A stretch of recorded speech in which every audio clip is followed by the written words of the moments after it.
ഇവിടെ വന്ന് പ്രാർത്ഥിച്ച നമുക്ക് വേണ്ടപ്പെട്ടവരുടെ വിവാഹം എളുപ്പം നടക്കുമെന്നാണ് ഒരു മെത്ത്. പേരറിയാത്ത ദേവി അതങ്ങ് നടത്തിക്കൊടു. അവൾ എന്ത് പ്രാർത്ഥിച്ചു? ഒരു വിവാഹം നടക്കാൻ. വധു ഈ ജാനകി, വരൻ ഈ രാവണൻ. പൂക്കുന്ന പാരിജാതങ്ങൾ പ്രാവു പോൽ നെഞ്ചിലമരുന്നോ മുറുകി നിൽക്കുന്ന. അവൾ വളരെ നല്ല കുട്ടിയല്ലേ? നല്ല കുട്ടിയെന്ന് പറഞ്ഞാൽ ഞാൻ കണ്ടിട്ടുള്ളതിൽ വെച്ച് ഏറ്റവും നല്ല കുട്ടി. ചില ഇഷ്ടങ്ങൾ അവിടെ മൂടിക്കിടക്കട്ടെ.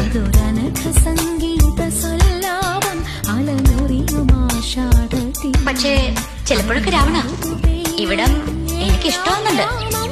ചിലപ്പോഴൊക്കെ